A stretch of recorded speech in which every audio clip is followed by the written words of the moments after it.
Assalamualaikum warahmatullahi wabarakatuh. Selamat berjumpa kembali di pembahasan mengenai analisis sistem tenaga listrik. Pada kesempatan kali ini kita akan membahas mengenai parameter saluran. Parameter saluran sendiri dipengaruhi oleh yang pertama resistansi, kemudian induktansi, kapasitansi, dan konduktansi atau kebocoran dari saluran. Nah, resistansi dari saluran itu tergantung dari bahan penghantar yang digunakan, kemudian luas penampang, panjang penghantar. Selain itu, resistansi ini juga dipengaruhi oleh suhu dan frekuensi. Sedangkan untuk induktansi ini kaitannya dengan medan magnet yang dihasilkan oleh saluran. Seperti kita ketahui bahwa ketika suatu penghantar jika dialiri arus bolak-balik maka akan dihasilkan medan magnet yang berubah-ubah terhadap waktu. Nah, flux dari medan magnetnya sendiri nanti akan mengakibatkan timbulnya tegangan induksi pada ujung-ujung dari saluran atau penghantar. Sedangkan untuk kapasitansi ini dipengaruhi oleh medan listrik yang timbul pada penghantar. Sedangkan konduktansi ini bisa menyebabkan kebocoran arus, dan hal ini dipengaruhi oleh menurunnya kemampuan isolasi dari isolator yang digunakan pada saluran. Nah, pada kesempatan kali ini kita akan fokus kepada resistansi, induktansi, dan kapasitansi saluran. Selamat mengikuti.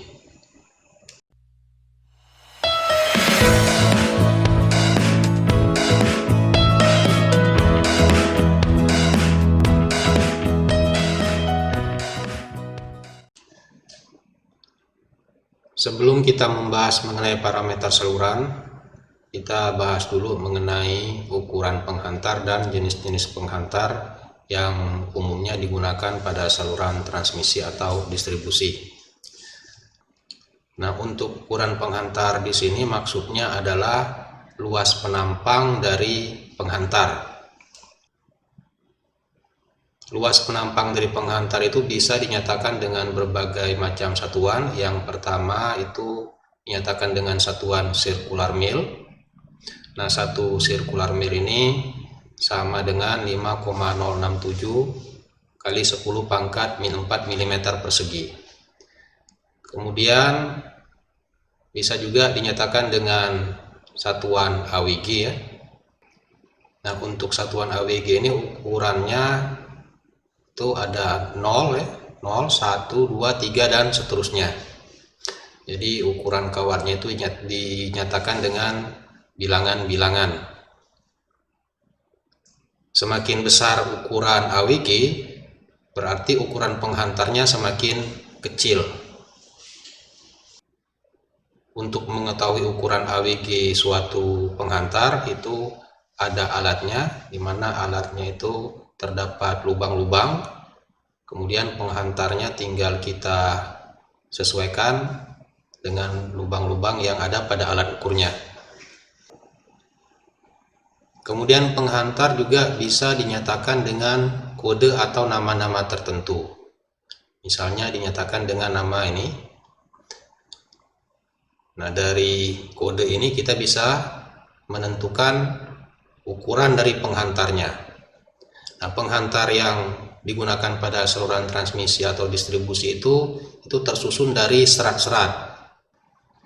Nah, untuk penghantar dengan nama ini itu maksudnya ada 26 serat aluminium. Kemudian di tengahnya ini atau di intinya ini terdiri dari 7 serat baja. Dan luas penampangnya itu adalah 266.800 circular mil. Nah, ini kalau kita mau konversi ke milimeter, tinggal kita kalikan dengan ini. Oh iya, ini alat ukur yang kita singgung tadi. Jadi ini merupakan alat ukur untuk mengetahui ukuran penghantar berdasarkan satuan AWG ya. Jadi penghantarnya tinggal kita cocokkan saja di setiap lubang ini, sehingga kita bisa menentukan apakah dia termasuk AWG 0, 1, 2, 3, dan seterusnya. Kemudian dari sini juga terlihat bahwa semakin besar ukuran AWG-nya, maka luas penampang penghantarnya akan semakin kecil.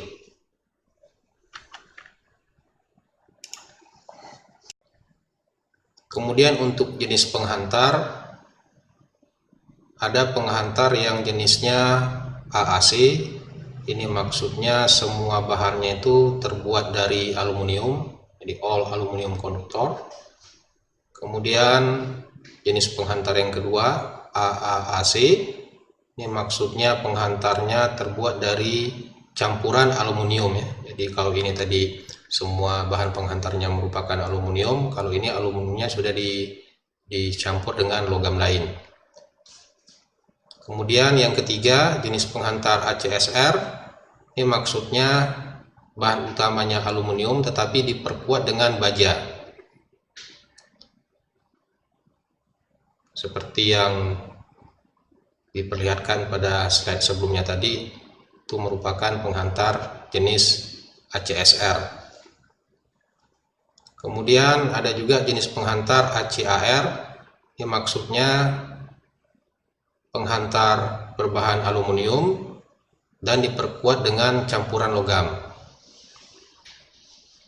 Nah, untuk saluran transmisi dan distribusi sendiri itu umumnya menggunakan bahan aluminium karena harganya relatif lebih murah dibandingkan dengan tembaga. Jadi jenis-jenis penghantar yang ditunjukkan di sini itu bahan dasarnya merupakan aluminium. Kalau kita bandingkan penghantar yang pertama ini dengan yang ketiga ini, tentunya penghantar yang ketiga ini kekuatannya lebih besar dibanding dengan penghantar yang pertama, karena penghantar yang pertama ini semuanya terbuat dari aluminium. Ingat, sifat aluminium itu relatif lebih lentur ya dibanding logam-logam lainnya. Nah, karena penghantar ACSR ini sudah diperkuat dengan baja, tentunya kekuatannya lebih besar dibanding penghantar yang pertama ini. Oke, jadi ini contoh dari jenis penghantar ACSR ya. Jadi penghantar dengan kode Fairtrade ini merupakan jenis penghantar ACSR, di mana di sini serat aluminiumnya ada 26 serat dan di tengahnya ini ada 7 serat baja.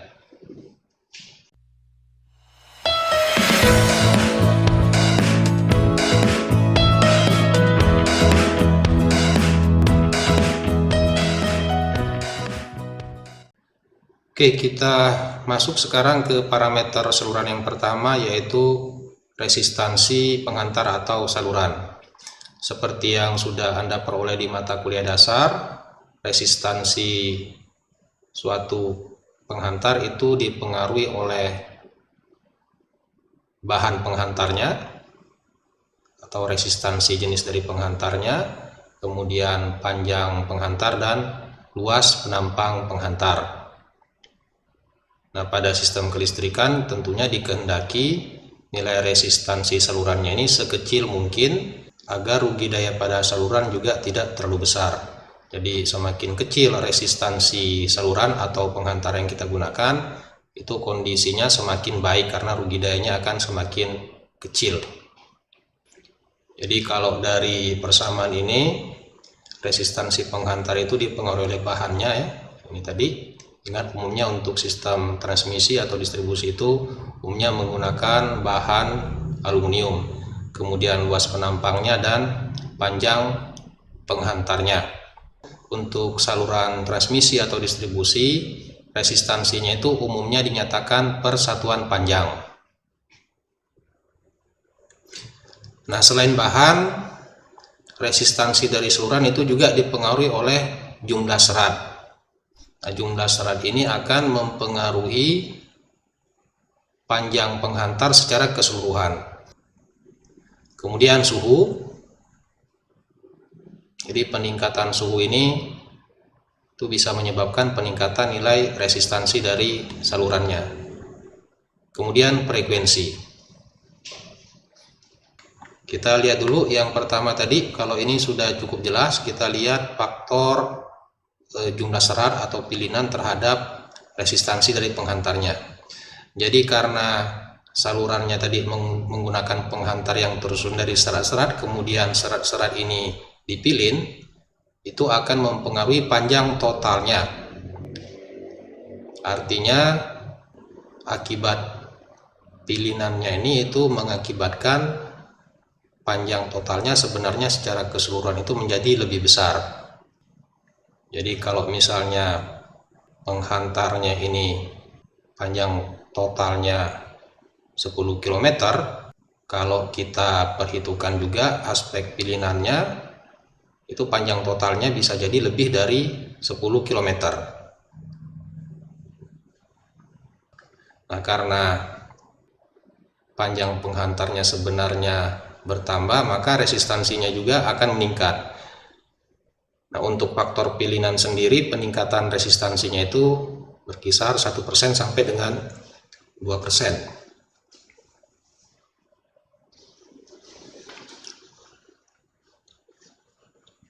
Kemudian untuk pengaruh suhu itu bisa kita peroleh berdasarkan gambar ini.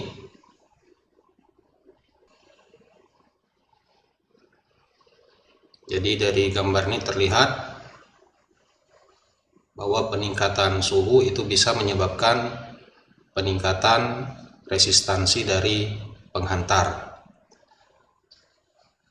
Nah, peningkatan suhu penghantar sendiri itu bisa disebabkan karena faktor lingkungan atau cuaca, bisa juga disebabkan karena arus yang mengalir pada penghantar, terutama kalau arus yang mengalir itu relatif cukup besar.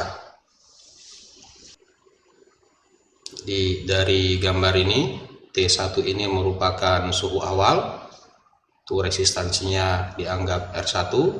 Kemudian jika terjadi peningkatan suhu menjadi T2, maka resistansinya itu akan naik sebanding dengan gradien atau kemiringan garis ini, sehingga diperoleh resistansi pada suhu yang kedua atau R2. Nah, dari gambar ini terlihat bahwa ada nilai T ya. Nah, nilai T-nya ini itu tergantung dari bahan penghantarnya. Untuk tembaga yang diperkeras dengan jalan memijarkan tembaganya kemudian didinginkan secara berangsur-angsur, itu nilai T-nya 234,5, dan ini dianggap standar untuk menentukan konduktivitas dari penghantar-penghantar lain. Jadi yang dijadikan acuan untuk menentukan konduktivitas dari penghantar-penghantar lain yaitu berdasarkan nilai konduktivitas dari tembaga yang diperkeras dengan cara memijarkannya kemudian didinginkan secara berangsur-angsur. Makanya di sini nilai konduktivitasnya itu 100%. Kemudian untuk tembaga yang diperkeras dengan cara ditarik, itu konduktivitasnya adalah 97,3% dari konduktivitas tembaga yang diperkeras dengan cara memijarkan kemudian didinginkan secara berangsur-angsur. Nah, untuk aluminium yang diperkeras dengan cara ditarik itu nilai T-nya 228 dan konduktivitasnya itu adalah 61% dari konduktivitas tembaga ini. Jadi dari gambar ini kemudian nilai T ini itu kita bisa menentukan resistansi penghantar jika terjadi perubahan suhu. Cara perhitungannya itu hanya dengan menggunakan perbandingan ya, seperti yang ditunjukkan di persamaan ini.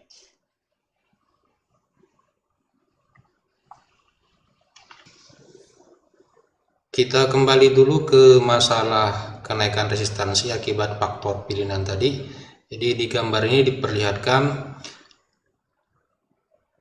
bahwa panjang totalnya ini, panjang total penghantarnya kalau kita bandingkan dengan panjang total dari pilinannya, itu dari gambarnya terlihat bahwa tentunya panjang total setiap serat ini karena dia sudah dipilin, tentunya panjangnya ini melebihi panjang total penghantarnya ya. Jadi dari gambarnya ini kelihatan bahwa panjang secara keseluruhan, panjang dari serat-seratnya ini itu akan melebihi panjang total dari penghantarnya. Jadi karena sebenarnya panjang total setiap seratnya ini melebihi panjang totalnya, dari persamaan ini terlihat bahwa resistansinya juga akan mengalami kenaikan. Nah, ini tadi kenaikannya akibat faktor pilihan.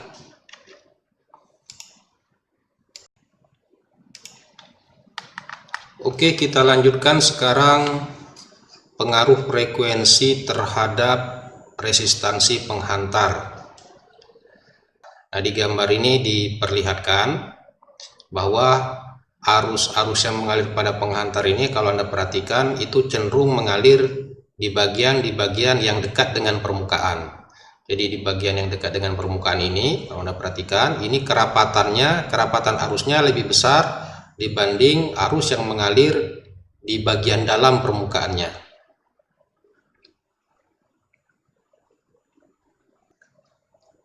Hal ini disebabkan karena pada bagian dalam penghantar itu jumlah flux yang melingkupinya lebih banyak dibandingkan flux yang melingkupi bagian-bagian yang dekat dengan permukaan.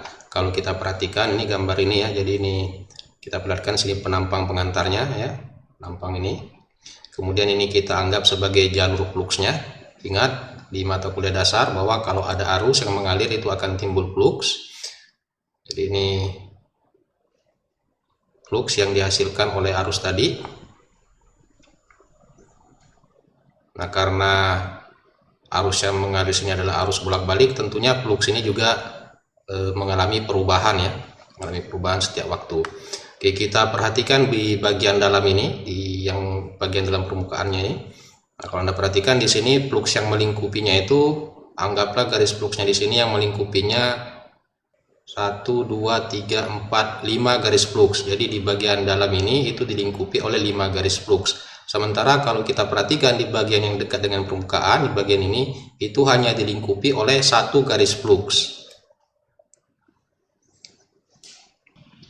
Nah, karena di bagian dalam ini lebih banyak dilingkupi oleh flux, artinya di sini perubahan fluxnya terhadap waktu itu lebih besar dibanding di bagian-bagian yang dekat dengan permukaan. Atau dengan kata lain, tegangan induksi pada bagian ini itu lebih besar dibanding tegangan induksi pada bagian yang dekat dengan permukaan. Akibatnya muatan-muatan listriknya nanti itu akan terdorong ke bagian-bagian yang dekat dengan permukaan. Sehingga arus yang mengalir di bagian yang dekat dengan permukaan ini, perhatikan ini lebih rapat dibandingkan arus yang mengalir di bagian dalam atau di bagian tengah dari penghantarnya.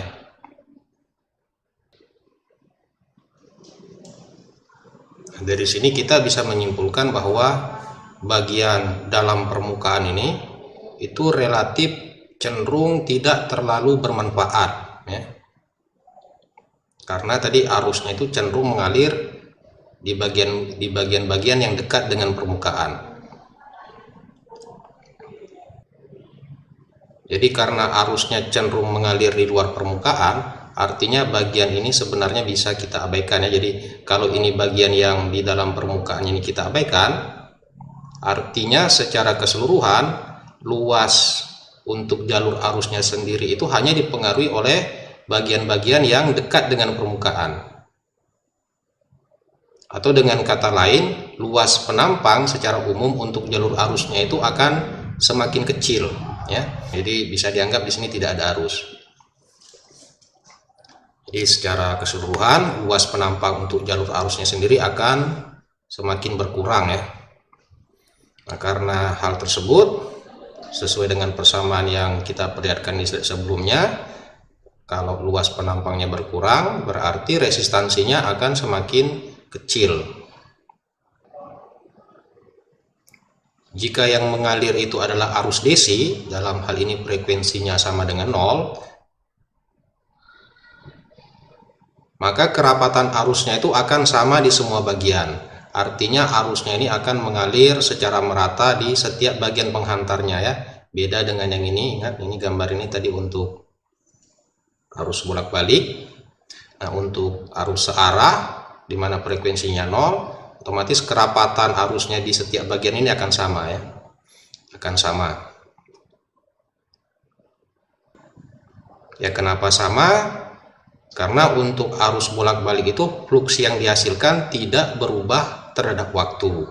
Nah, kalau Anda ingat kembali mata kuliah dasar, kalau fluks yang dihasilkan tidak berubah terhadap waktu, berarti tidak ada tegangan yang diinduksikan baik pada bagian dalam ini maupun pada bagian yang dekat dengan permukaan. Karena tidak ada tegangan yang diinduksikan, ya berarti arusnya itu akan cenderung mengalir secara merata di seluruh bagian penghantarnya. Jadi kalau kita simpulkan pada arus bolak-balik, kerapatan arus pada bagian yang dekat dengan permukaan itu lebih besar daripada bagian dalam permukaannya. Nah, hal ini dikenal dengan istilah efek kulit. Sehingga resistansi untuk arus bolak-balik itu lebih besar dibanding kalau misalnya yang mengalir itu merupakan arus DC. Jadi resistansi AC penghantar itu lebih besar daripada resistansi DC-nya.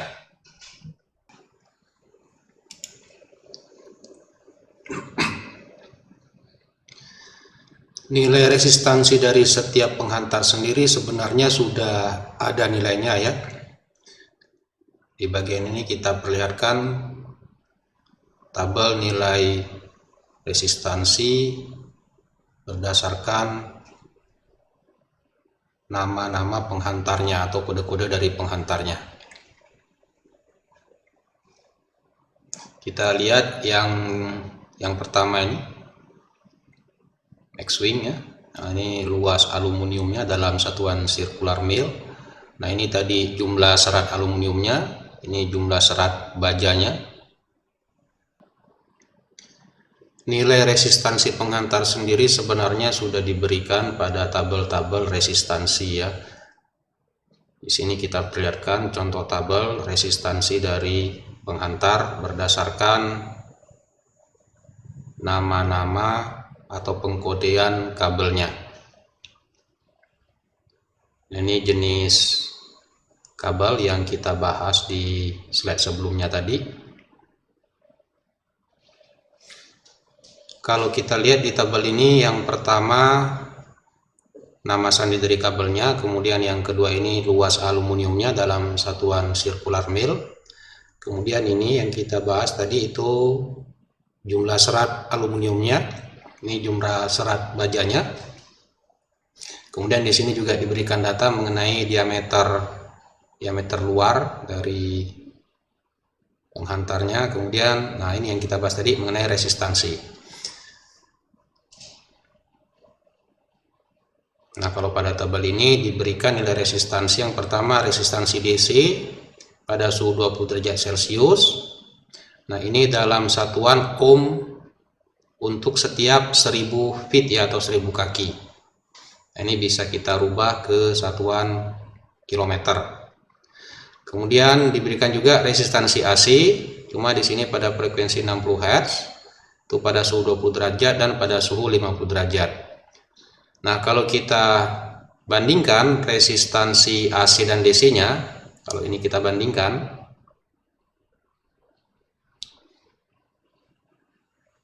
resistansi AC pada suhu 20 derajat itu adalah 0,3488 ohm per mile.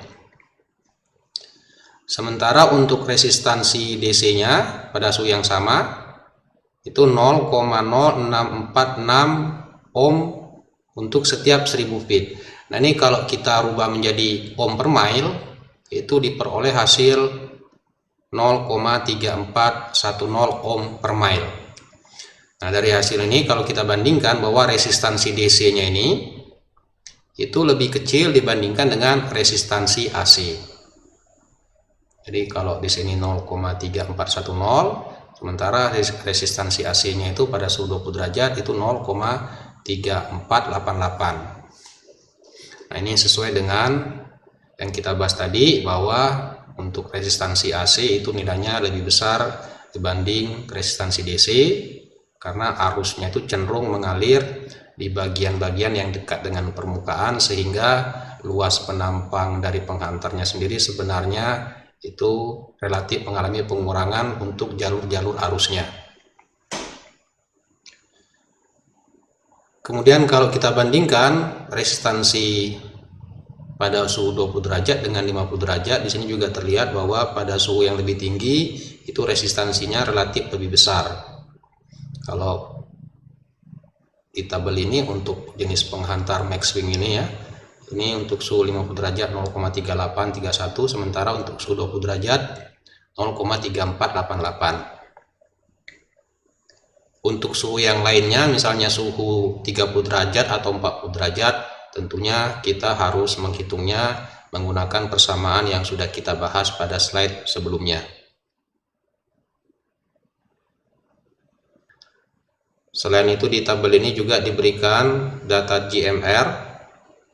Nah, ini apa maksudnya? Ini akan kita bahas nanti pada bagian induktansi saluran. Demikian juga bagian ini kaitannya dengan reaktansi, baik reaktansi induktif maupun reaktansi kapasitif. Jadi ini akan kita bahas pada bagian pembahasan induktansi dan kapasitansi saluran.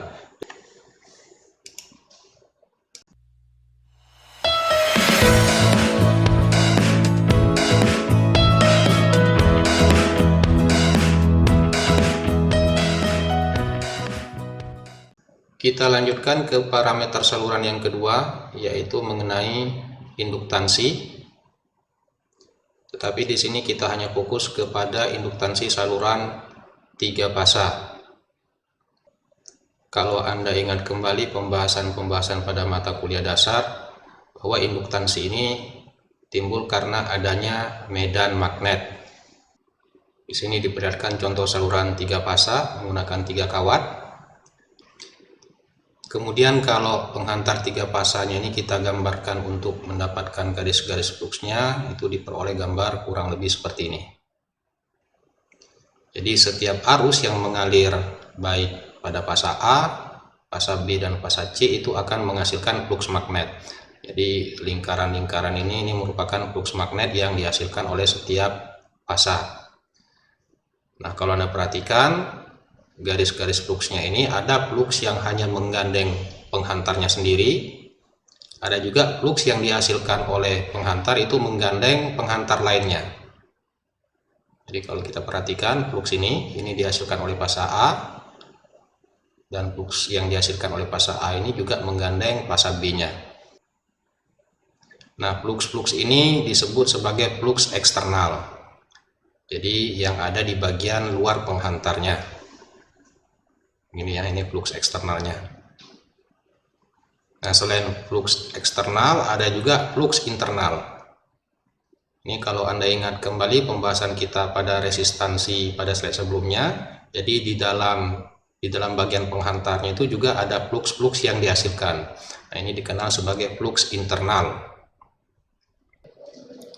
Keberadaan fluks eksternal dan fluks internal tadi selanjutnya akan menyebabkan timbulnya tegangan induksi pada saluran sesuai dengan persamaan ini. Tentunya persamaan-persamaan ini sudah pernah Anda peroleh pada mata kuliah dasar. Jadi karena arus yang mengalir ini merupakan arus bolak-balik, maka fluks yang dihasilkannya juga akan berubah terhadap waktu.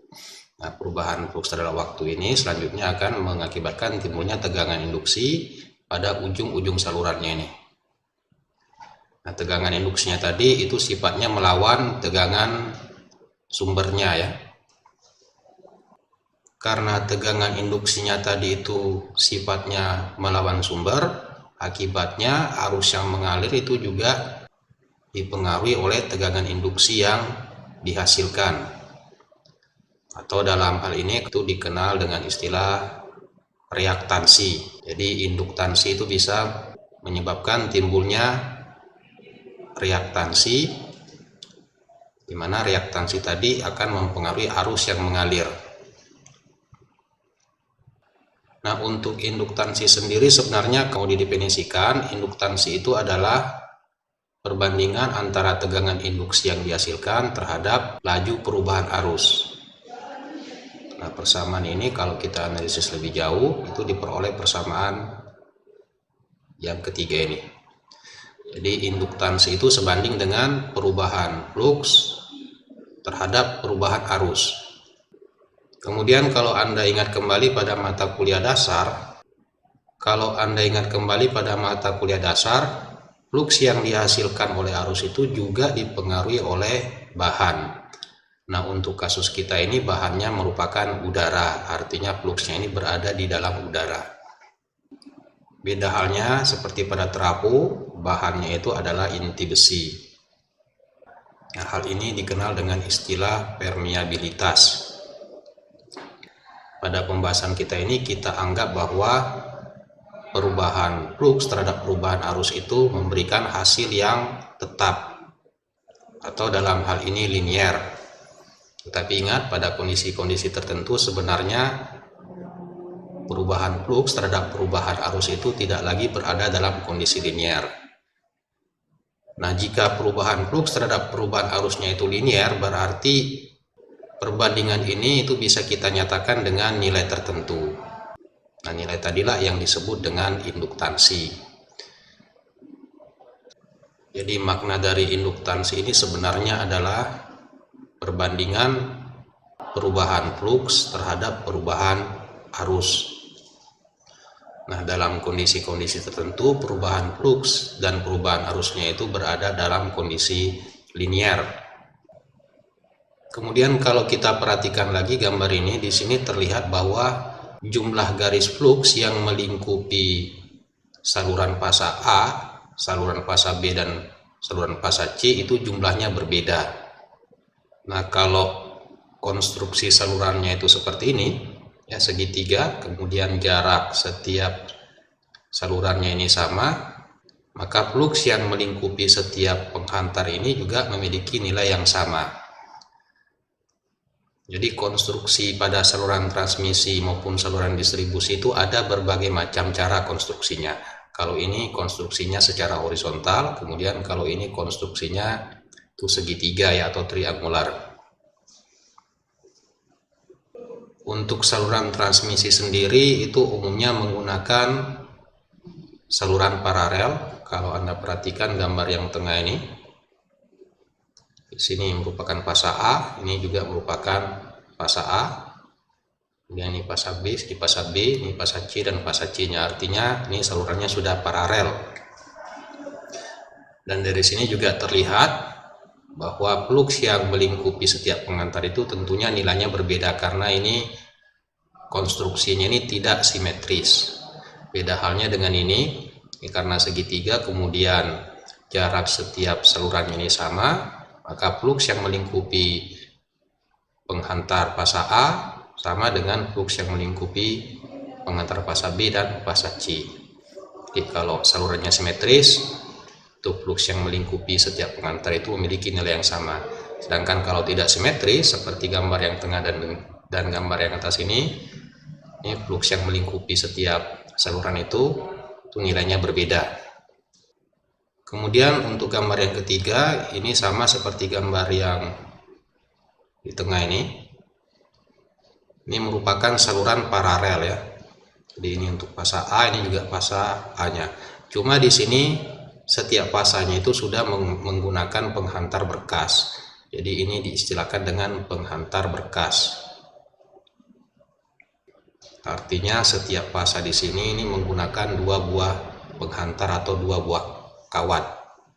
Nah, ini juga merupakan saluran yang tidak simetris.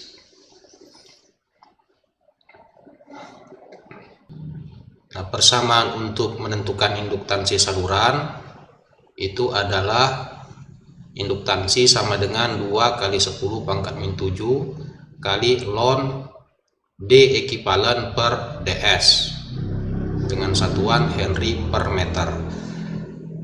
cara memperoleh persamaan ini secara detail silahkan Anda telaah pada textbook.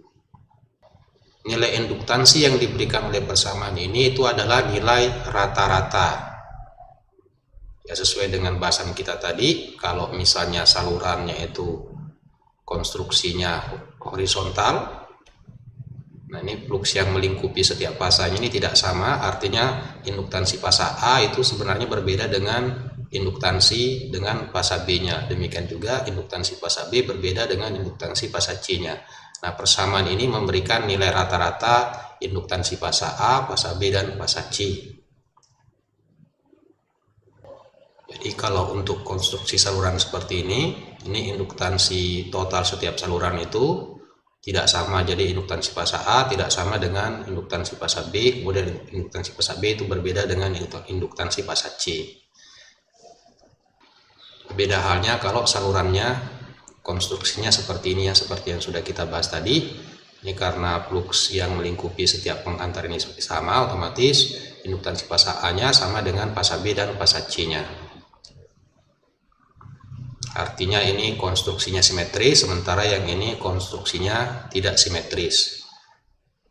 Nah, untuk saluran-saluran yang konstruksinya tidak simetris, agar diperoleh induktansi pada setiap fasa yang sama, maka perlu dilakukan transposisi. Sehingga induktansi setiap saluran itu memiliki nilai yang sama. Artinya pada jarak-jarak tertentu, itu salurannya posisinya kita tukar. Kalau Anda perhatikan, awalnya fasa A ini ada di bagian ini, kemudian setelah pada jarak tertentu posisinya ditukar dengan fasa C. Demikian juga bagian ini dilakukan transposisi. Nah, dari gambar ini terlihat bahwa setiap posisi ini itu ditempati oleh fasa yang berbeda. Jadi kalau untuk yang ini ditempati oleh fasa A, kemudian di sini ditempati oleh fasa C, kemudian di bagian ini ditempati oleh fasa B. Nah, dengan melakukan transposisi seperti ini, maka induktansi salurannya baik fasa A, fasa B, dan fasa C itu akan memiliki nilai yang sama.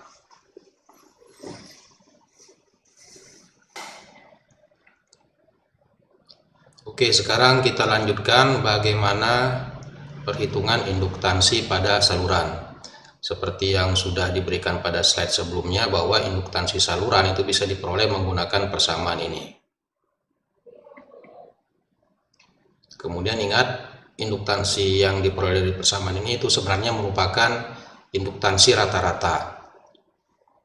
Artinya jumlah induktansi pada semua penghantar dibagi dengan jumlah penghantarnya. Seperti yang sudah kita singgung tadi, bahwa untuk saluran yang tidak simetris itu bisa jadi induktansi pada fasa A, fasa B, dan fasa C-nya itu berbeda, dan ini merupakan induktansi rata-ratanya. Nah, agar induktansi fasa A, fasa B, dan fasa C itu bisa kita buat sama seperti yang sudah kita singgung tadi, maka harus dilakukan transposisi pada jarak-jarak tertentu. Nah, persamaan ini diperoleh dengan memperhitungkan flux internal dan flux eksternal yang menggandeng setiap penghantar. Di sini kita tidak akan membahas bagaimana proses mendapatkan persamaan ini. Silakan Anda baca di textbooknya.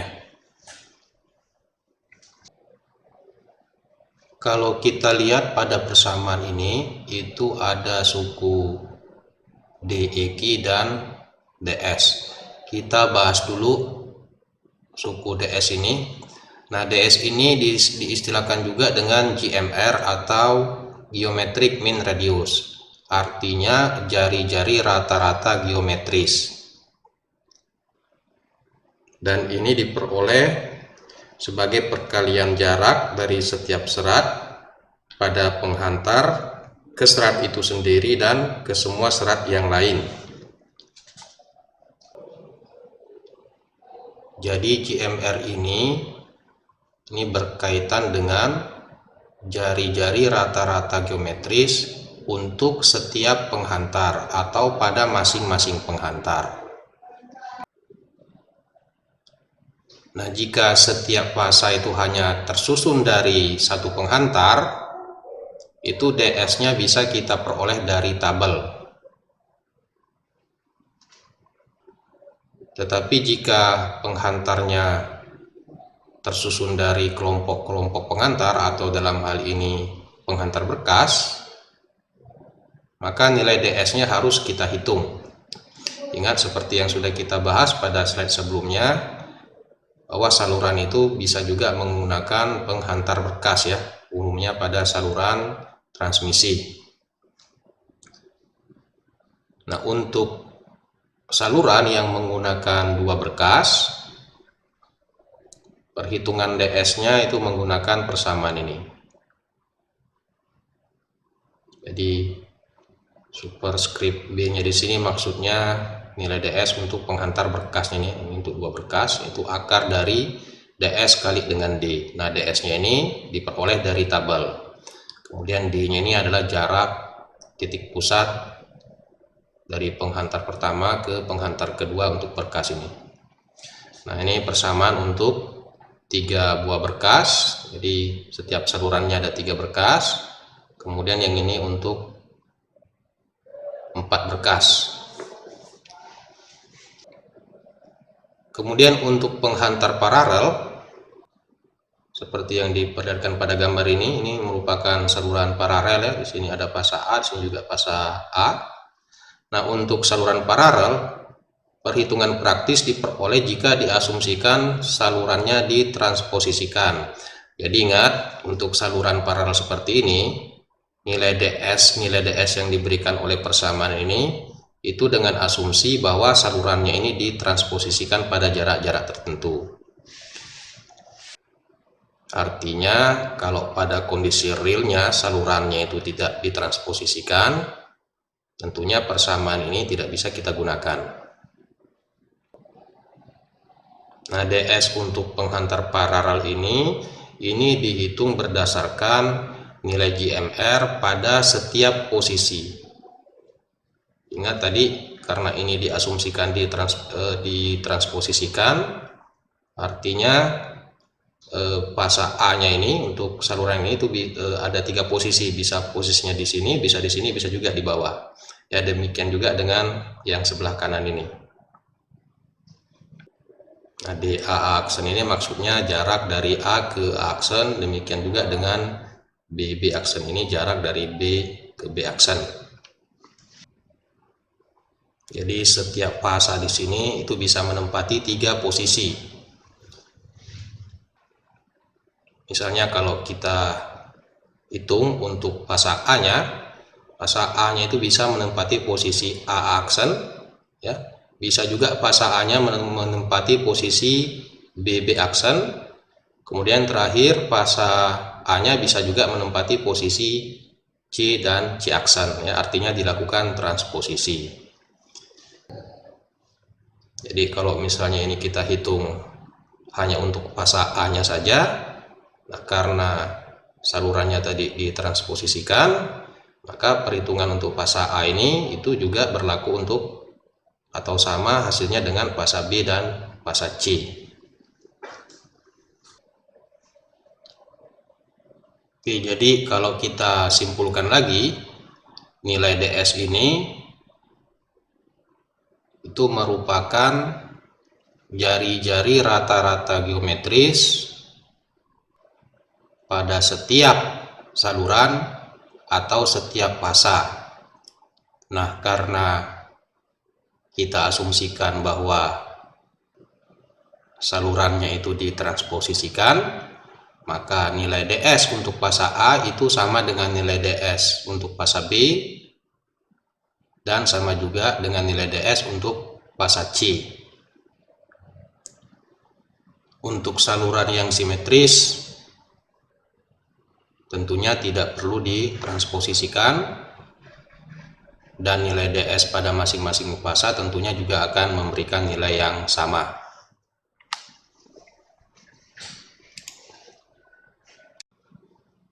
Oke, kita lanjutkan dengan parameter yang kedua atau suku yang kedua dari persamaan induktansi tadi, yaitu D eki atau D ekivalen. Nah, D ekivalen ini merupakan jarak rata-rata geometris atau geometric mean distance, atau kalau disingkat nilai GMD-nya. Nah, jarak di sini maksudnya jarak antar fasa.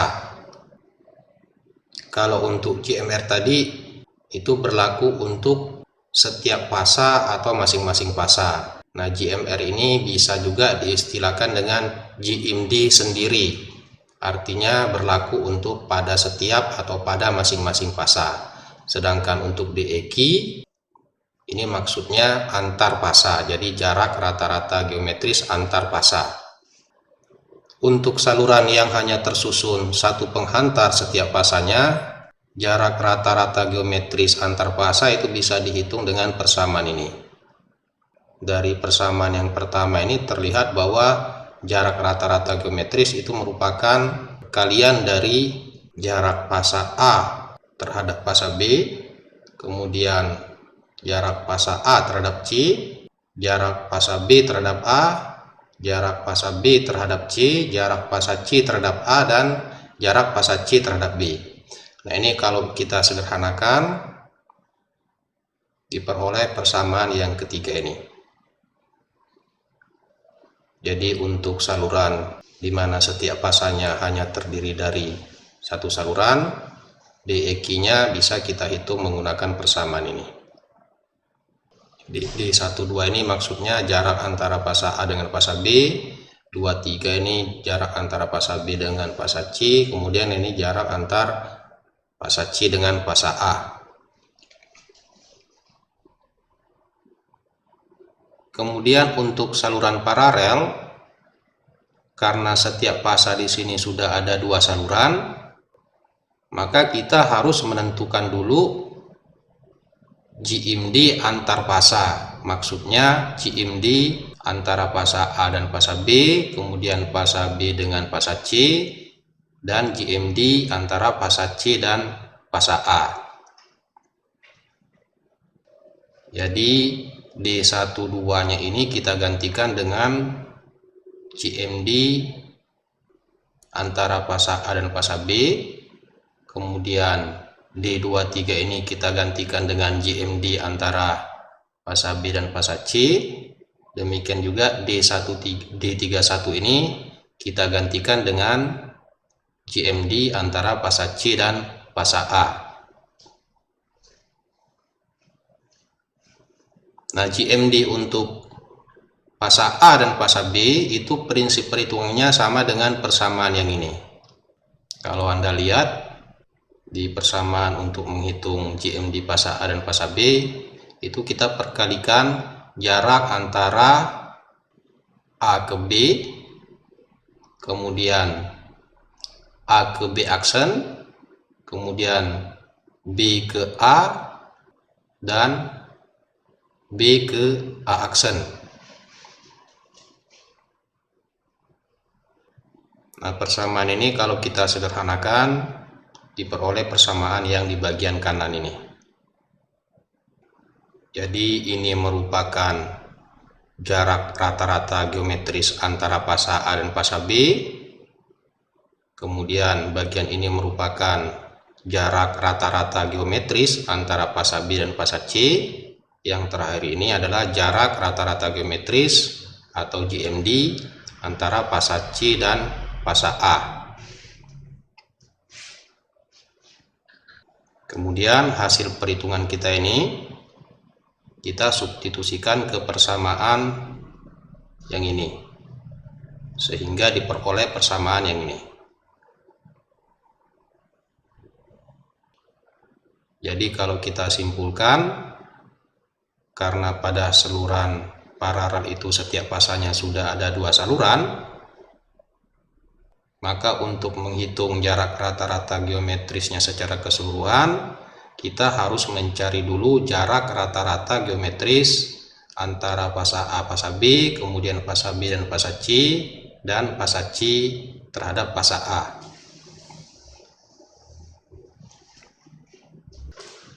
Oke, jadi kalau kita simpulkan persamaan untuk menghitung induktansi saluran, itu kita harus menentukan nilai DS dan D ekivalen.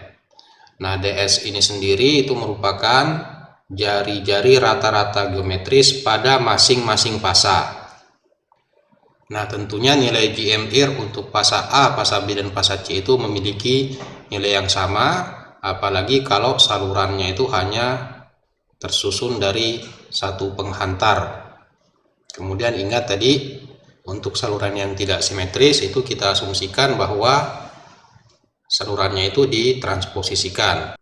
Nah, hal tersebut akan memberikan GMR pada fasa A itu nilainya sama dengan GMR fasa B dan fasa C.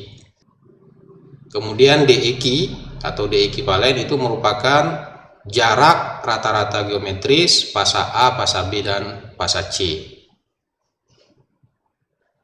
Nah, ini tadi untuk perhitungan GMR-nya. Jika salurannya hanya terdiri dari sebuah penghantar per fasa, maka DS-nya ini bisa kita langsung peroleh dari tabel. Kemudian bagian ini untuk saluran yang tersusun dari penghantar berkas. Kemudian yang terakhir ini untuk saluran paralel. Nah, nilai GMD-nya sendiri untuk saluran di mana setiap fasanya hanya ada satu penghantar, itu bisa kita hitung menggunakan persamaan ini.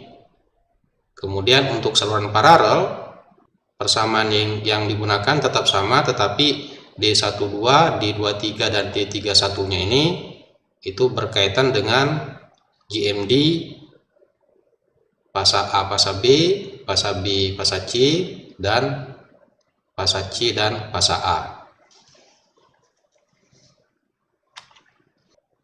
Oke, supaya lebih jelas kita bahas beberapa contoh kasus.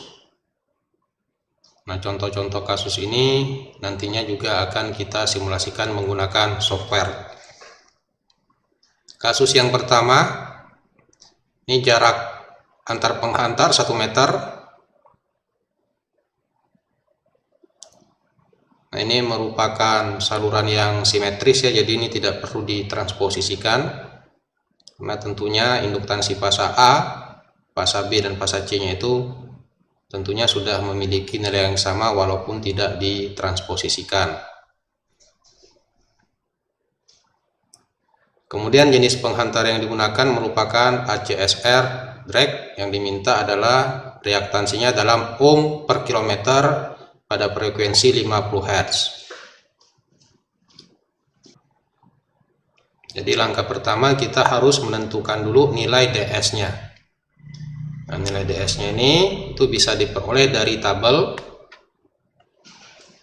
Jadi kalau kita lihat pada tabel, untuk penghantar drag ini memiliki data GMR sebesar 0,0373 feet. Jadi ini nilai DS atau GMR yang kita peroleh dari tabel. Kemudian ini kita ubah menjadi satuan meter. Tinggal Anda kalikan dengan 0,3048 ya. Jadi 1 feet itu 0,3048 meter. Sebenarnya bisa juga ini tidak kita ubah, jadi tetap menggunakan satuan feet, tetapi DEQ-nya nanti di sini juga harus kita menggunakan satuan feet. Jadi DEQ dan DS di sini harus memiliki satuan yang sama. Nah, di sini kita sepakati kita menggunakan satuan meter. Jadi DS-nya ini harus kita rubah ke meter. Kemudian nilai D ekivalennya itu akar pangkat 3 dari jarak fasa A, fasa B, fasa B, fasa C, dan fasa C, fasa A. Ini karena jaraknya masing-masing sama, itu 1 meter, 1 meter, 1 meter, maka D ekivalennya kita peroleh di sini 1 meter. Dari nilai DS dan D ekivalen ini kita bisa menghitung induktansinya, 2 kali 10⁻⁷ kali dengan ln DEQ itu 1 meter per DS-nya setelah dirubah ke meter 0,011377. Diperoleh hasil induktansinya 8,95 kali 10 pangkat min 7 Henry per meter. Nah, dari nilai induktansi ini kita bisa menghitung reaktansi induktifnya, yaitu 2 kali Pi kali FL. Jadi tinggal dikalikan saja, 2 kali dengan 3,14 kali dengan 50 Hz dikali dengan 8,95 kali 10 pangkat min 7 Henry per meter. Kemudian satuannya kita ubah menjadi per kilometer. Ya, jadi umumnya parameter saluran itu dinyatakan dalam ohm per mile atau ohm per kilometer. Makanya di sini kita ubah hasilnya menjadi per kilometer. Jadi reaktansi salurannya 0,2811 ohm per kilometer.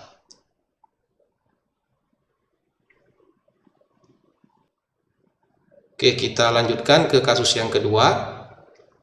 Di sini terlihat bahwa salurannya ini sudah tidak simetris. Ini jaraknya 11,6 meter, kemudian yang ini 6,1, ini juga 6,1 meter. Nah, karena salurannya ini sudah tidak simetris, berarti saluran ini harus kita transposisikan. Ingat tujuan transposisi tadi agar induktansi pada setiap fasa itu memiliki nilai yang sama. Oke, ini penghantar yang digunakan sama seperti kasus sebelumnya. Berarti nilai DS-nya sama dengan kasus sebelumnya, yaitu 0,011377 meter. Berarti di sini karena salurannya ini hanya terdiri dari stup penghantar, perbedaan dengan kasus sebelumnya hanya pada nilai D ekivalennya. Persamaan yang digunakan tetap sama ya. Tinggal kita substitusi jarak antara fasa A, fasa B, fasa B, fasa C, dan fasa C, fasa A. Di ini 11,6, kemudian di sini 6,1, di sini juga 6,1. Diperoleh D ekivalennya 7,5574. Kemudian kita hitung induktansi dan reaktansi induktifnya. Di sini diperoleh hasil reaktansi induktifnya 0,4081 ohm per kilometer. Ini untuk frekuensi 50 Hz.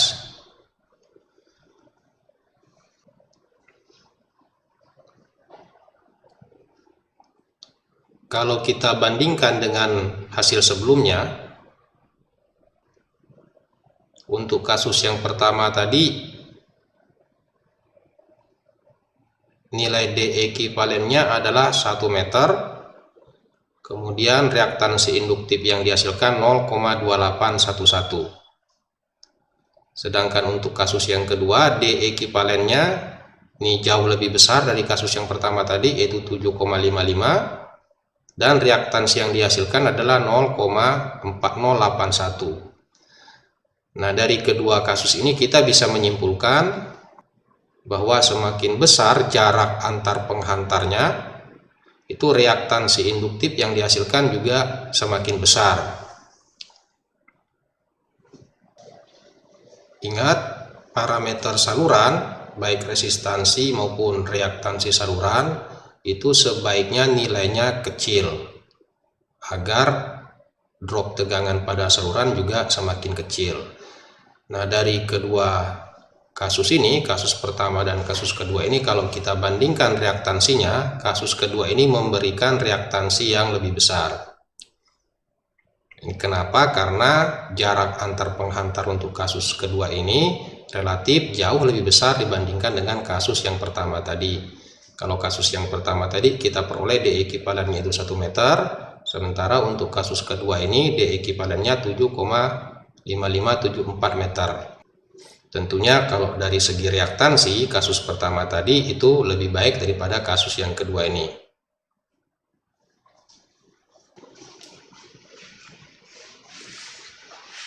Tetapi kita juga harus mempertimbangkan bahwa salah satu yang menentukan jarak antar saluran atau jarak antar penghantar itu adalah tegangan sistem yang digunakan. Nah, semakin besar tegangan sistem yang kita gunakan, tentunya jarak antar salurannya itu juga harus kita buat semakin besar. Ingat, pada saluran udara, isolasi antar penghantarnya itu hanya dipengaruhi oleh udara. Nah, semakin besar tegangan saluran, maka jarak antar penghantarnya juga harus semakin besar agar ada jaminan terhadap isolasi antar saluran yang satu dengan saluran yang lainnya.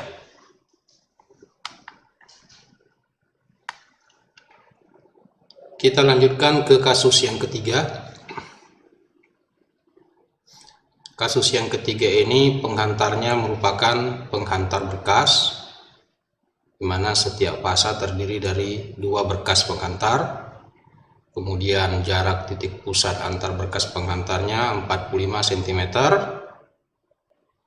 Kemudian jarak antar fasanya 8 meter, dan 16 meter. Nah, untuk kasus yang ketiga ini penghantar yang digunakan berbeda dengan kasus sebelumnya. Kalau untuk kasus ketiga ini menggunakan penghantar jenis ini. Nah, yang diminta tetap sama ya, jadi reaktansinya dalam ohm per kilometer pada frekuensi 50 Hz. Nah, karena di sini penghantarnya merupakan penghantar bekas, berarti langkah pertama kita harus menghitung berapa GMR dari penghantar bekas ini. Sesuai dengan pembahasan kita pada slide sebelumnya, untuk 2 berkas, persamaan yang digunakan untuk menghitung GMR-nya adalah DS kali dengan D. Nah, DS-nya ini nilai GMR yang diperoleh dari tabel, yaitu 0,0142 meter. Kemudian jarak antar penghantar berkasnya itu 0,45 meter, sehingga diperoleh nilai DS untuk penghantar berkasnya atau GMR-nya itu 0,0799 meter. Kemudian kita hitung GMD-nya atau D ekivalennya. Ini sama seperti kasus sebelumnya. Akar pangkat 3, jarak 12, 23, dan 31. Itu akar pangkat 3, 16 kali 8 kali 8 diperoleh hasil 10,0794 meter. Kemudian kita hitung induktansinya, diperoleh hasil 9,6749 kali 10 pangkat min 7 Henry per meter. Terakhir kita hitung reaktansinya pada frekuensi 50 Hz, diperoleh 0,3038 ohm per kilometer. Jadi jika salurannya tersusun dari penghantar berkas, kita harus menghitung GMR dari kombinasi penghantar berkasnya.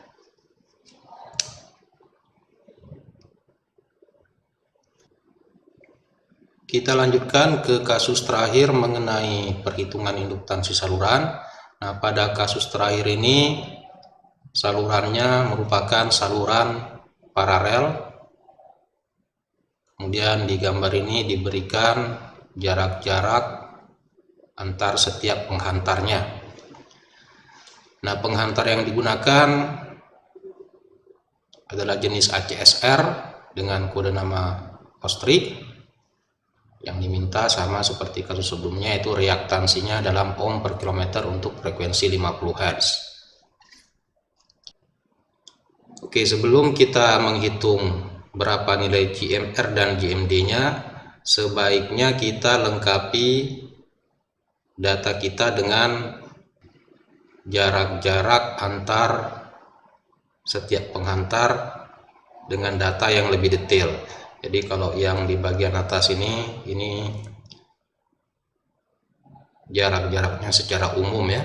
Nah, dari data-data ini kita bisa menentukan jarak-jarak antar penghantarnya yang lebih detail yang akan kita gunakan pada persamaan-persamaan untuk menghitung GMR dan GMD-nya.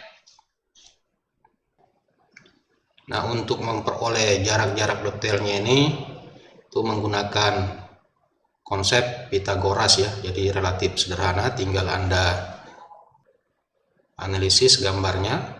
Sebagai contoh kalau kita lihat jarak antara A ke B aksen ini itu diperoleh berdasarkan jarak ini 3,05 meter sesuai dengan data pada soalnya. Kemudian jarak dari titik A ke bagian ini, nah ini jaraknya berarti 5,5 meter ditambah dengan selisih jarak yang ini. Jadi kalau ini 6,41 kemudian di sini 5,5, maka jarak dari titik ini ke titik ini itu adalah 6,41 dikurangi dengan 5,5, kemudian hasilnya kita bagikan dengan 2.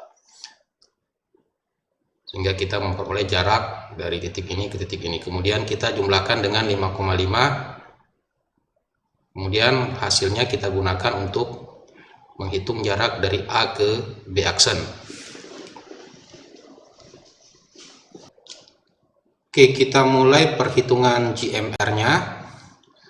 Nah, dari tabel nilai DS untuk penghantarnya sendiri itu adalah 0,0229 feet. Ini kita rubah menjadi meter ya, dapat hasil 0,00698 meter. Sesuai dengan pembahasan kita pada slide sebelumnya tadi, bahwa untuk saluran paralel nilai GMR-nya itu diperoleh berdasarkan persamaan ini. Oke, dari persamaan ini berarti kita harus mengetahui jarak dari A ke A aksen. Nah ini kalau kita hitung diperoleh hasil 8,21, yaitu 5,5 kuadrat tambah dengan 6,1 kuadrat ya. Jadi dari A aksen ke C aksen ini adalah 3,05 tambah dengan 3,05 itu 6,1 meter. Jadi kita substitusi ke sini, kemudian kita akarkan, diperoleh hasil 8,21 meter. Kemudian jarak dari B ke B aksen ini sesuai dengan datanya, yaitu 6,41 meter. Jarak dari C ke C aksen, kalau Anda perhatikan C ke C aksen ini itu jaraknya sama dengan A ke A aksen. Jadi A ke A aksen itu sama dengan C ke C aksen, itu 8,21. Kemudian hasil-hasil ini kita substitusi ke persamaan ini, demikian juga dengan DS-nya. Nah, diperoleh hasil bahwa GMR-nya itu adalah 0,2297 meter. Ingat, GMR-nya ini itu untuk fasa A, fasa B, dan fasa C. Jadi GMR untuk fasa A-nya itu sama dengan fasa B, sama juga dengan fasa C, karena salurannya ini kita asumsikan itu ditransposisikan pada jarak-jarak tertentu sepanjang salurannya. Seandainya tidak ditransposisikan, berarti GMR untuk fasa A dan fasa B-nya itu akan berbeda. Ya, karena kalau Anda perhatikan di gambar ini untuk fasa A-nya posisinya seperti ini, sementara fasa B-nya posisinya seperti ini. Jadi kalau ini tidak kita transposisikan, berarti GMR antara fasa A dengan fasa B itu tentunya berbeda. Nah, karena persamaan ini itu digunakan dengan asumsi bahwa salurannya ini ditransposisikan, artinya posisi setiap penghantar ini itu kita pertukarkan, maka tentunya diperoleh bahwa GMR setiap fasa itu memiliki nilai yang sama, yaitu 0,2297 meter. Kemudian nilai GMD-nya atau D ekivalennya, kalau Anda ingat kembali di slide sebelumnya, bahwa untuk saluran paralel itu kita harus menghitung dulu GMD antara fasa A fasa B, kemudian GMD fasa B dengan fasa C, kemudian GMD fasa C dengan fasa A. Nah, GMD antara fasa A dengan fasa B itu adalah akar dari 3,08. 3,08 ini adalah jarak antara A ke B dikali dengan jarak A ke B aksen, itu 6,68 ya. Kemudian diakarkan, diperoleh hasil 4,536 meter. Kemudian GMD antar fasa B dan fasa C, berarti kita harus tahu jarak B ke C. B ke C ini jaraknya itu sama dengan A ke B, yaitu 3,08. Kemudian B ke C aksen. Nah, B ke C aksen ini jaraknya itu sama dengan jarak A ke B aksen, yaitu 6,68.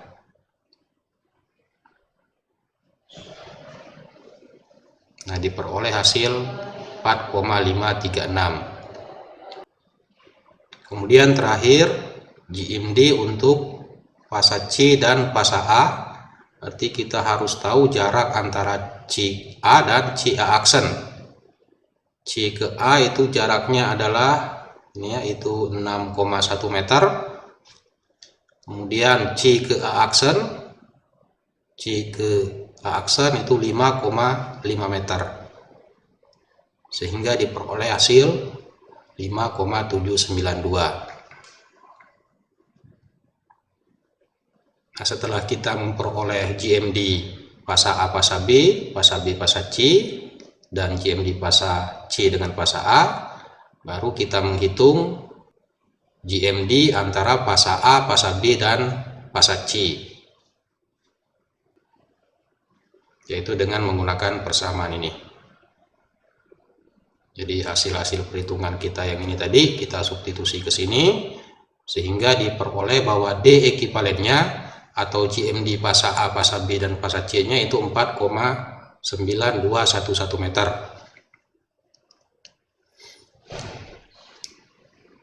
Kemudian kita menghitung induktansinya berdasarkan DS dan DEQ-nya. Ini merupakan nilai DEQ, ini DS-nya ya.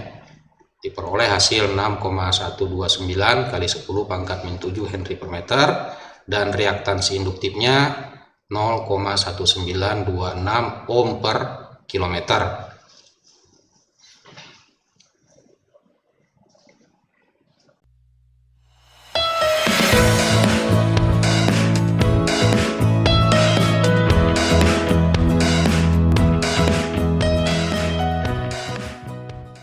Kita lanjutkan ke parameter yang terakhir dari pembahasan kita mengenai parameter saluran, yaitu kapasitansi saluran. Kalau kita review kembali mengenai induktansi saluran tadi, induktansi saluran ini bisa didefinisikan sebagai perbandingan antara fluks terhadap arus yang mengalir pada saluran. Jadi kalau induktansi itu dipengaruhi oleh fluks, dalam hal ini adalah medan magnet. Kalau kapasitansi ini timbul akibat medan listrik. Hal ini tentunya sudah pernah Anda bahas di mata kuliah dasar. Oke, jadi di gambar ini diberikan contoh saluran 3 fasa menggunakan 3 kawat. Kalau kita pisahkan salah satu penghantarnya, nah, pada penghantar ini ada arus yang mengalir, berarti ada muatan-muatan. Nah, muatan-muatan pada penghantar ini itu mengakibatkan timbulnya beda potensial pada setiap titik-titik di sekitar penghantar ini. Jadi kalau misalnya kita tinjau titik 1 dengan titik 2 ini, maka antara titik 1 dengan titik 2 ini akan timbul perbedaan potensial akibat muatan-muatan yang ada pada penghantar ini. Kalau induktansi tadi didefinisikan sebagai perbandingan fluks terhadap arus, nah kapasitansi didefinisikan sebagai perbandingan antara muatan terhadap tegangan. Nah, pada saluran 3 fasa, antar setiap fasanya ini ada perbedaan potensial. Perbedaan potensial tadi itu menyebabkan timbulnya kapasitansi antara setiap penghantarnya. Jadi kalau kita gambarkan, pada saluran 3 fasa itu timbul kapasitansi antara fasa A, fasa B, kemudian fasa B terhadap fasa C. Demikian juga timbul kapasitansi antara fasa A dan fasa C. Dan kapasitansinya ini menyebar di sepanjang saluran. Nah, efek kapasitansi ini akan menyebabkan timbulnya arus yang mengalir antara setiap fasa atau antara penghantar-penghantar pada saluran. Nah, arus ini dikenal sebagai arus pengisian atau arus charging. Jadi, walaupun misalnya salurannya ini tidak ada beban, pada saluran ini itu akan selalu mengalir arus akibat efek kapasitansi yang terjadi antar salurannya. Kemudian kalau Anda ingat kembali pada pembahasan kita mengenai sistem 3 fasa, sistem 3 fasa itu umumnya dianalisis berdasarkan sistem 1 fasanya. Jadi kapasitansi salurannya sendiri itu harus didefinisikan sebagai kapasitansi dari saluran ke netral. Nah, persamaan kapasitansi saluran ke netral itu diberikan oleh persamaan ini.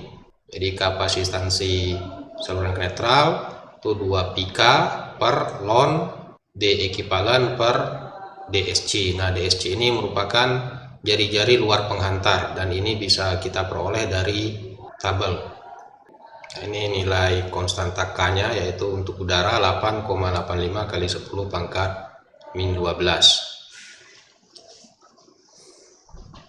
Proses untuk mendapatkan persamaan ini silakan Anda telah sendiri dari textbook. Kemudian proses perhitungan kapasitansi saluran itu ada kemiripan dengan perhitungan pada induktansi.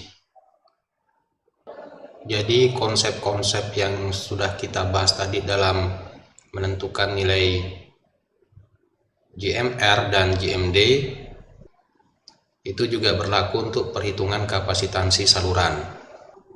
Kemudian kapasitansi saluran sendiri itu sebenarnya juga dipengaruhi oleh ketinggian saluran dari permukaan bumi. Jadi keberadaan permukaan bumi itu bisa mengubah medan listrik saluran. Nah, semakin dekat penghantar dengan bumi, maka kapasitansi saluran akan semakin besar. Nah, jika ketinggian penghantar saluran itu jauh lebih besar daripada jarak antar penghantarnya, maka pengaruh bumi ini dapat diabaikan.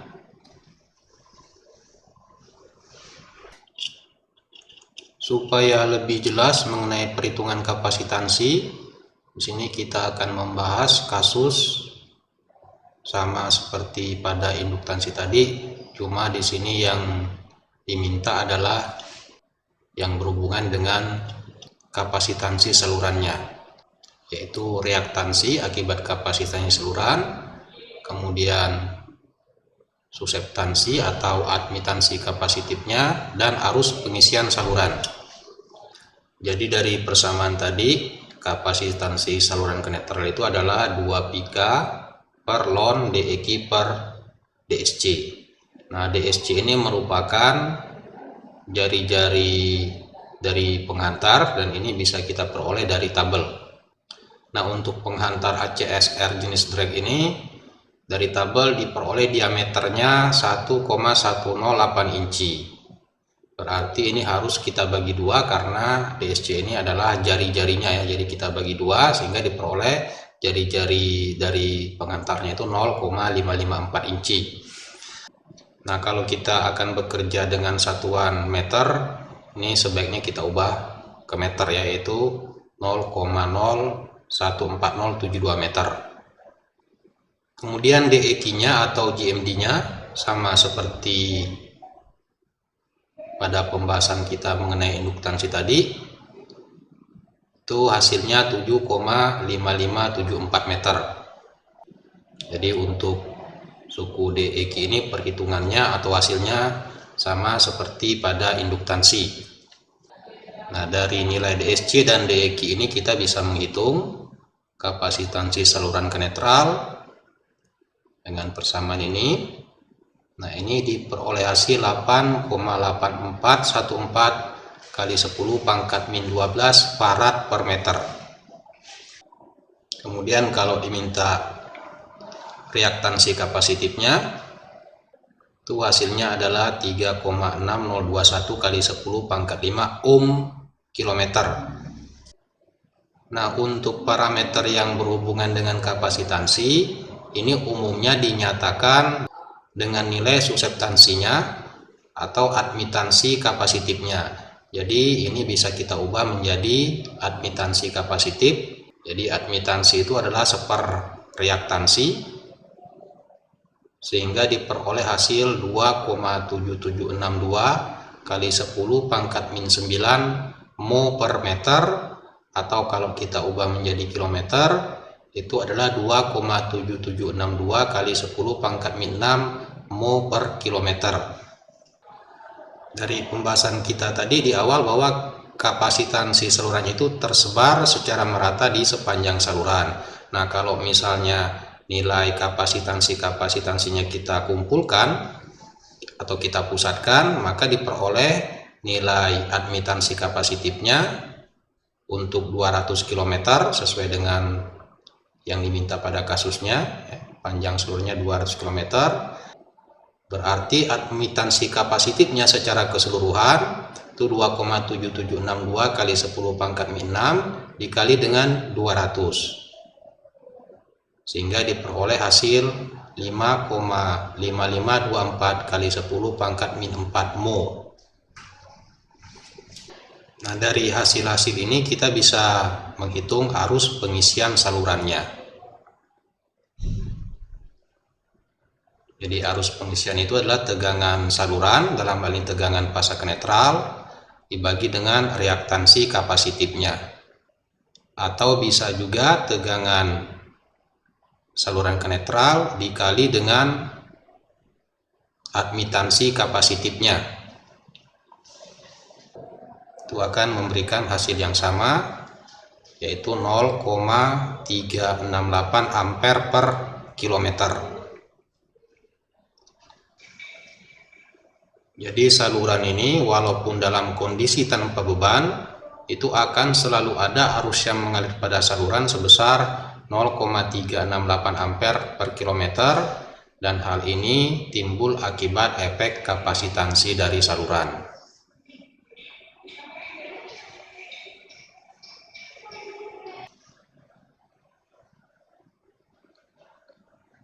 Untuk kasus saluran paralel pada induktansi tadi, kalau kita hitung kapasitansi saluran ke netralnya itu juga bisa menggunakan dengan cara yang sama. Oke, jadi untuk kasus ini menggunakan penghantar ACSR Ostrich, itu dari tabel diperoleh diameternya 0,680. Kemudian ini kita bagi dua untuk memperoleh jari-jarinya. Kemudian ini kita hitung dalam satuan meter, sehingga jari-jarinya ini kita rubah ke meter. Itu diperoleh hasil 0,008636 meter.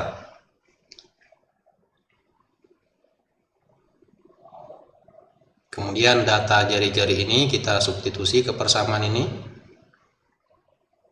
Jarak antara penghantar fasa A dengan A aksen itu sama seperti kasus pada induktansi tadi, sehingga diperoleh DSC-nya 0,255 meter. Untuk D ekivalennya sama seperti perhitungan pada induktansi tadi, yaitu 4,9211 meter, sehingga kapasitansi saluran ke netral itu diperoleh hasil 18,8 kali 10 pangkat min 12 farad per meter.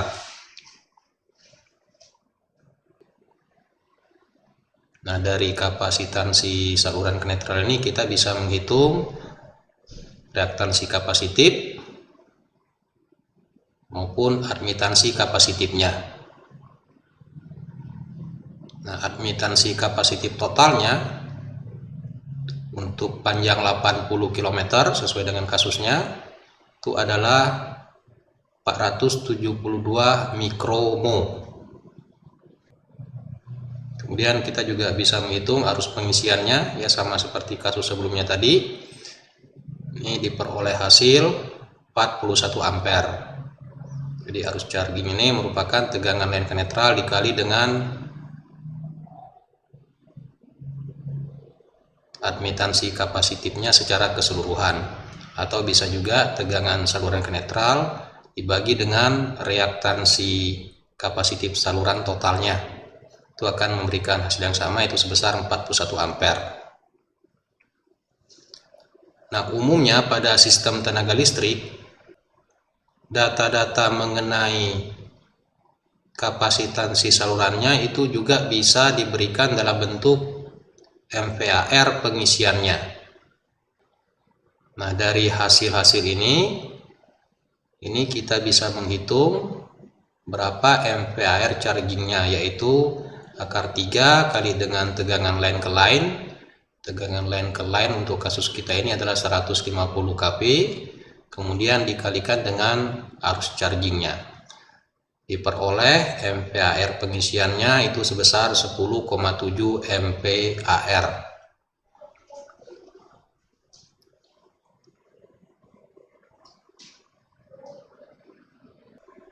Oke, kita sampai kepada bagian akhir dari pertemuan kita ini, yaitu mensimulasikan kasus kita tadi untuk memperoleh parameter salurannya. Di sini kita hanya fokus kepada reaktansi dan kapasitansi dari salurannya.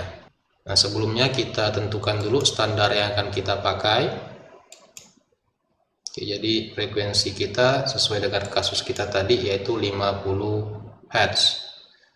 Kemudian di sini kita mencoba menggunakan satuan-satuan berdasarkan ukuran Inggris, ya, jadi dalam satuan feet, inci, dan lain sebagainya. Nah, untuk mensimulasikan saluran kita harus mengambil komponen salurannya, kemudian kita masukkan ke jendela ini. Jadi komponen salurannya itu yang ini. Tinggal kita drag bawa ke jendela di sini, dan di sini sudah ada. Kemudian kita atur parameter-parameternya sesuai dengan kasus kita tadi. Nah, kasus yang akan kita simulasikan di sini adalah kasus yang terakhir, di mana salurannya merupakan saluran paralel, dan kita hanya akan fokus kepada induktansi dan kapasitansinya. Ya, karena resistansinya itu sebenarnya relatif mudah, tinggal kita baca saja dari tabel. Oke, kita masuk ke properties dari salurannya. Nah, ini merupakan jendela untuk memberikan nama saluran, kemudian untuk mengatur panjang salurannya. Nah, yang terpenting itu di bagian parameter saluran ini. Nah, di sini kita inputkan data mengenai diameter luar maupun GMR yang kita peroleh dari tabel. Jadi untuk kasus kita yang terakhir tadi, diameter luarnya itu 0,68 inci, kemudian GMR-nya yaitu 0,0229 feet. Nilai resistansinya di sini ini tidak kita hitung, ya. Jadi karena ini relatif mudah, tinggal kita baca saja dari tabel.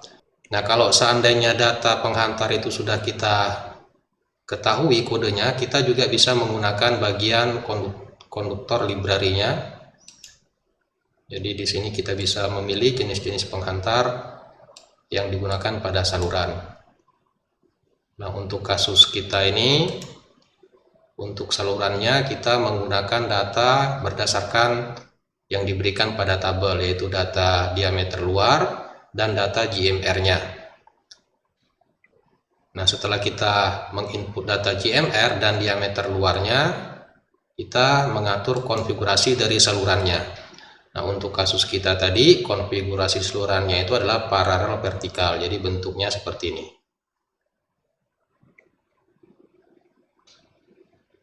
Kemudian kita inputkan jarak-jarak A ke B, B ke C, kemudian C ke A, kemudian D12.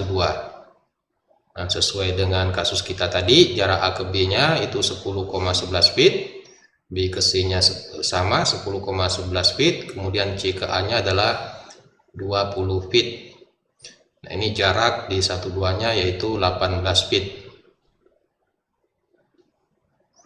Nah, setelah parameter dan konfigurasinya kita tetapkan, kita masuk ke jendela impedansinya untuk melihat reaktansi induktif dan admitansi kapasitif dari salurannya.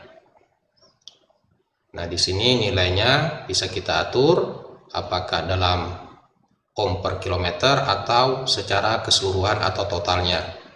Oke, di sini kita pakai satuan ohm per kilometer. Dan hasil ini sama seperti hasil perhitungan kita tadi. Jadi ini merupakan hasil perhitungan kita tadi, reaktansi induktifnya 0,1926 ohm per kilometer. Kemudian untuk admitansi kapasitifnya itu hasil perhitungan kita 5,9056 mikromu per kilometer. Dan hasil tersebut relatif sama dengan hasil simulasi kita. Nah, yang perlu Anda perhatikan, nilai admitansi kapasitif yang diberikan di sini itu dalam satuan mikromu per kilometer. Sementara ini dalam satuan ohm per kilometer. Kemudian nilai impedansinya di sini, kalau Anda lihat di sini ada impedansi urutan positif, impedansi urutan negatif, dan impedansi urutan 0. Nah, hal ini akan lebih jelas ketika kita masuk ke materi atau pembahasan mengenai ketidakseimbangan. Jadi untuk kasus kita ini sebenarnya hasilnya itu adalah yang ini. Pada pertemuan kali ini kita telah membahas mengenai resistansi saluran, kemudian reaktansi induktif, dan reaktansi atau admitansi kapasitif saluran. Nah, data-data saluran tersebut umumnya itu diberikan dalam satuan ohm per kilometer.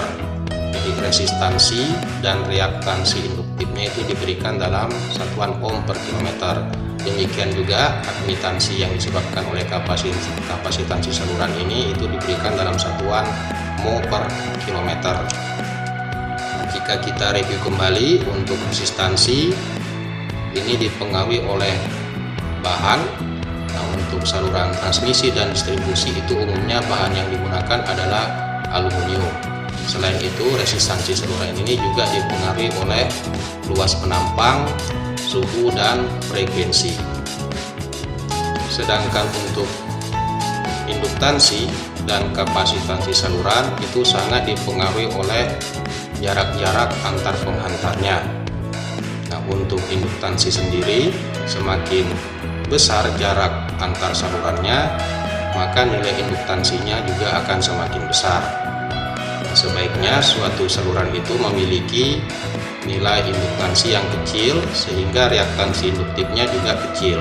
Dari gambar ini terlihat bahwa reaktansi induktif saluran ini akan mempengaruhi drop tegangan di sepanjang saluran. Sedangkan untuk kapasitansi saluran, semakin besar jarak antar salurannya, maka nilai kapasitansinya akan semakin kecil, sehingga reaktansi kapasitifnya akan semakin besar, atau admitansi kapasitif salurannya ini akan semakin kecil. Nah, semakin kecil admitansi kapasitif saluran ini itu akan menyebabkan arus pengisian akan semakin besar. Nah, arus pengisian tadi juga akan mempengaruhi kondisi tegangan dan arus di sepanjang saluran ini. Jadi secara umum reaktansi induktif dan admitansi kapasitif ini sangat dipengaruhi oleh jarak antar penghantar pada salurannya.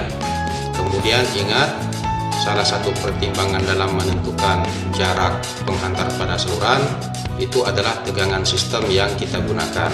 Semakin besar tegangan sistem yang kita gunakan, tentunya jarak antar penghantarnya juga harus semakin besar. Pada transmisi atau distribusi menggunakan sistem AC, tentunya ketiga parameter ini akan mempengaruhi kondisi arus dan tegangan di sepanjang saluran. Tetapi pada sistem DC, misalnya transmisi atau distribusi DC, yang mempengaruhi kondisi arus dan tegangannya itu hanyalah resistansi dari salurannya. Tetapi dari segi proteksi, transmisi DC ini masih memiliki kekurangan, khususnya pada circuit breaker atau CB. Jadi dari segi pemutusan arus gangguan, sistem AC itu relatif lebih handal dibandingkan dengan sistem DC. Hal ini akan kita bahas pada mata kuliah lain. Pada pertemuan berikutnya kita akan membahas bagaimana pengaruh parameter saluran ini terhadap kondisi tegangan dan arus pada saluran. Oke, sekian pertemuan kita kali ini. Semoga bermanfaat dan sampai bertemu pada pembahasan berikutnya.